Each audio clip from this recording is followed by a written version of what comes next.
Hey friends, welcome back to home classes. कैसे हैं आप सभी फ्रेंड्स? जैसा कि आपने थंबनेल में देखा, आज हम करने वाले हैं एफएलएन, जो कि केवीएस का एक बहुत ही महत्वपूर्ण टॉपिक है।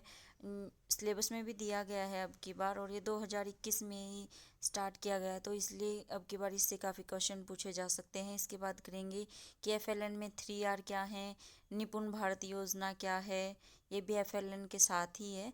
ईएलपीएस अप्रोच क्या है, और एफएलएन का जो है एनईपी 2020 में क्या इम्पोर्टेंस है। ये आज सभी डाउट्स जो हैं आपके क्लियर हो जाएंगे। बिल्कुल डिटेल में मैंने नोट्स बना रखे हैं, और मैंने आपको बताया था कि मैं आपको हैंड रिटन नोट्स प्रोवाइड करवाऊंगी, तो डिटेल में इससे बाहर कुछ भी नहीं आएगा अगर आप इसको अच्छे से कर लेते हो। तो एफएलएन में ये हमारी यूनिट फर्स्ट है फ्रेंड्स, और हम इसको केवीएस के मद्देनज़र रखते हुए कर रहे हैं।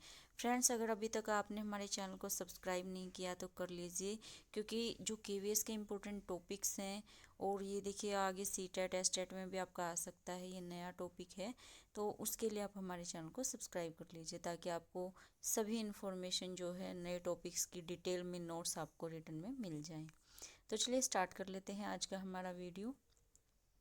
सबसे पहले दिया गया है कि एफएलएन है क्या। तो देखिए, एफएलएन जो है एक पॉलिसी है, एफएलएन जिसकी फुल फॉर्म है फाउंडेशनल लिटरेसी एंड न्यूमरेसी।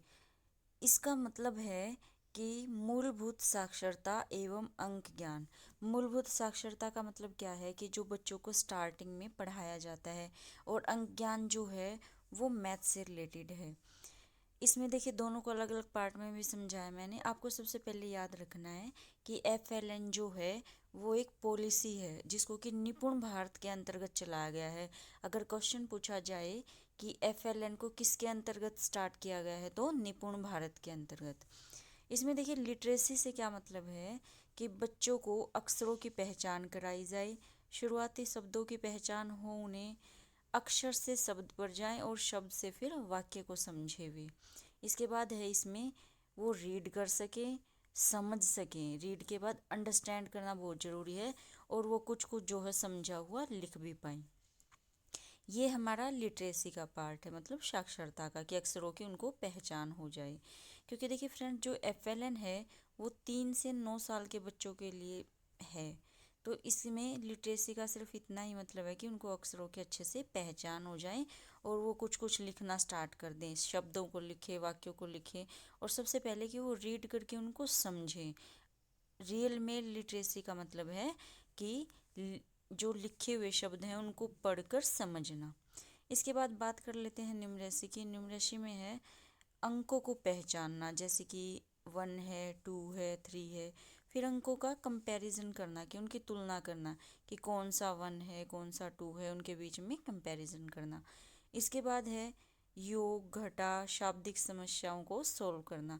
तो देखिए इसमें जैसे कि मैंने बताया 3 से 9 साल तक के बच्चे होते हैं, तो इसमें सिर्फ बच्चों को प्लस माइनस और जो वर्बल हमारी प्रॉब्लम्स होती हैं वही कर पाते हैं। वर्बल, अब आप पूछेंगे कि वर्बल प्रॉब्लम्स क्या हैं, तो देखिए वर्बल में होता है, जैसे लिखा, मान लीजिए बच्चे को जोड़ और घटा आ गया, तो उसके बाद हम उसको देंगे कि एक बच्चे के पास 2 टॉफ़ियाँ हैं, एक बच्चे के पास 3 टॉफ़ियाँ हैं, तो टोटल उनके पास कितनी टॉफ़ियाँ हैं, तो इनको हम शाब्दिक समस्याएं बोलते हैं। तो जब 9 साल तक का बच्चा हो जाएगा तो उसको शाब्दिक समस्याएं सॉल्व करना आ जाना चाहिए, ये इसका जो है टारगेट है। इसके बाद है एसपीएम है। देखिए ये भी इसी के अंडर आता है। एसपीएम में क्या है, स्कूल प्रिपरेशन मॉड्यूल। देखिए 3 साल का बच्चा है, जैसे कि मैंने अभी आपको बताया,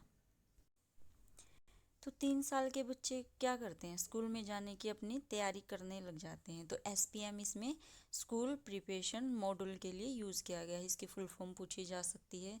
अब बात कर लेते हैं कि एफएलएन की शुरुआत कब हुई। तो एफएलएन की शुरुआत हुई थी 16 दिसंबर 2021 को। इसके लिए प्रस्ताव किसने दिया था कि हाँ हमें ये स्टार्ट करना चाहिए, तो ईएसी पीएम ने। ईएसी पीएम का फुल फॉर्म क्या है, economic advisory council of prime minister. इसने इसको प्रस्तावित किया था। अब है कि रिपोर्ट किसने तैयार की। देखिए प्रस्तावित अलग ने किया था कि हमें ये जो है बनाना चाहिए, और इसके लिए जो रिपोर्ट तैयार की थी वो आईसी ने की थी। आईसी की फुल फॉर्म होती है इंस्टीट्यूट ऑफ कॉम्पिटिटिवनेस। तो रिपोर्ट तैयार करने के लिए आपको इसका नाम याद रखना है, और प्रस्तावित की थी ईएसी पीएम ने। इसके बाद देखिए जो इसका मेन एजेंडा था एफएलएन का, वो था 3R। 3R में फर्स्ट वाले आर का मतलब है, देखिए इसमें 3R है, 3R। पहला जो आर है वो रीडिंग के लिए, दूसरा जो आर है वो राइटिंग के लिए। इसमें डब्ल्यू जो है साइलेंट होता है राइटिंग में, तो इसको हमने सेकंड आर जो है राइटिंग से लिया है। और थर्ड आर का जो मतलब है अर्थमेटिक। तो यहाँ से क्वेश्चन पूछा जा सकता है कि 3R का मीनिंग क्या है, या फिर इनमें से कौन सा 3R में इंक्लूड नहीं है। आपको 4 ऑप्शन दे देंगे, उनमें से 3R में रीडिंग, राइटिंग और अर्थमेटिक दे देंगे, और जो एक अलग होगा वो कुछ अलग ऑप्शन दे देंगे। तो इनमें से कौन सा 3R नहीं है आपको ये पहचानना होगा। इसके बाद है एफएलएन के स्तंभ, कि एफएलएन जो मेन है वो किस बात पर फोकस करता है, कि उसके पिलर्स क्या हैं। तो इसके 5 स्तंभ दिए गए हैं, ABELG। आप इसको ऐसे याद कर सकते हैं, ABELG। ए से मतलब है एक्सेस टू एजुकेशन। इसका मतलब है कि कोई भी बच्चा हो उसको हम एजुकेशन में लेकर आएँ, उसको एक्सेस दे दें। सेकंड है बेसिक हेल्थ, कि बच्चे का जो स्वास्थ्य है हमें उसका भी ध्यान रखना है। थर्ड है एजुकेशनल इंफ्रास्ट्रक्चर, कि जो स्कूल में है सारी मूलभूत सुविधाएं होनी चाहिए बच्चे के लिए।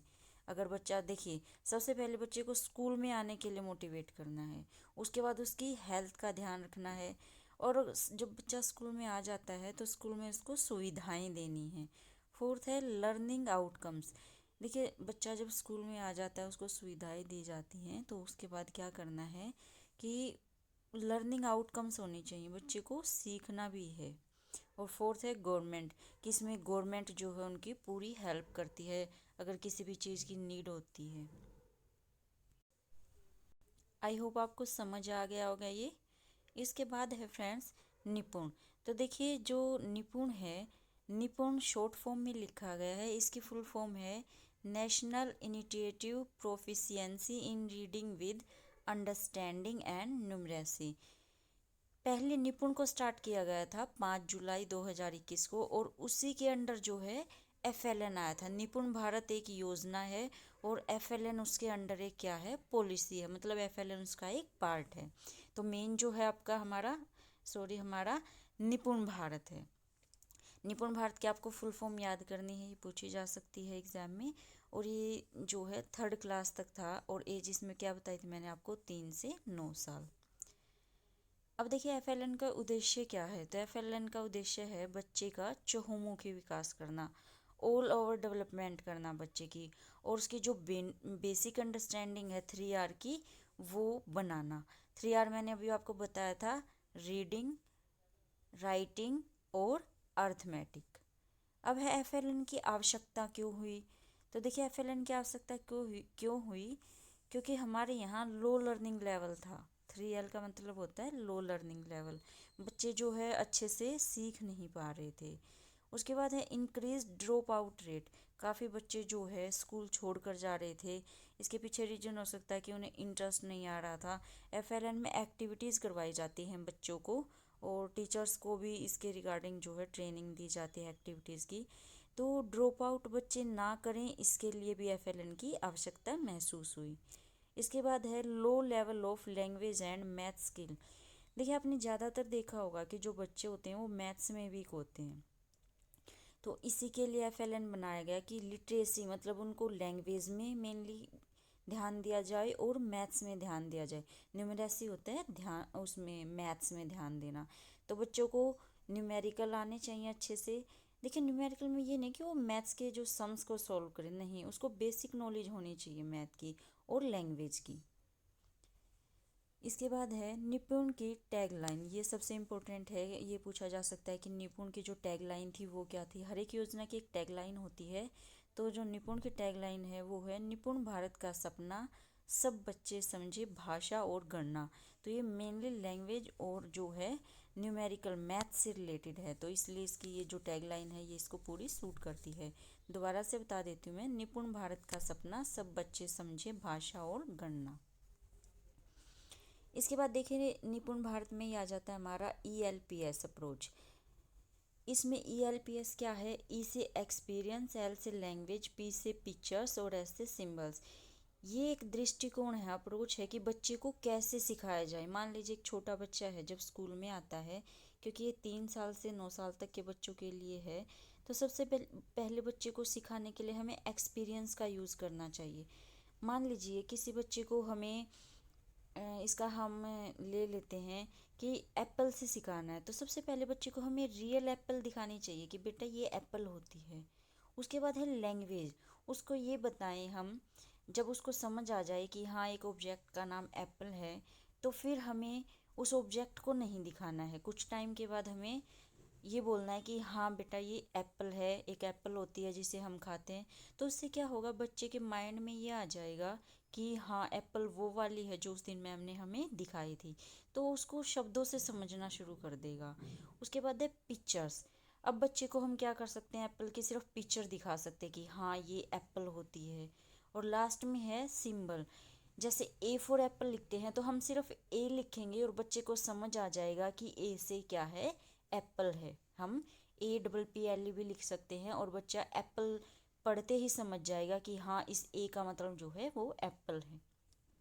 तो सबसे पहले हमें बच्चों को एक्सपीरियंस से सिखाना है, उसके बाद लैंग्वेज से, फिर पिक्चर से सिखाना और लास्ट में सिंबल से सिखाना है। तो ये जो बच्चे के सीखने का क्रम दिया गया है, इसको हम ELPS दृष्टिकोण बोलते हैं।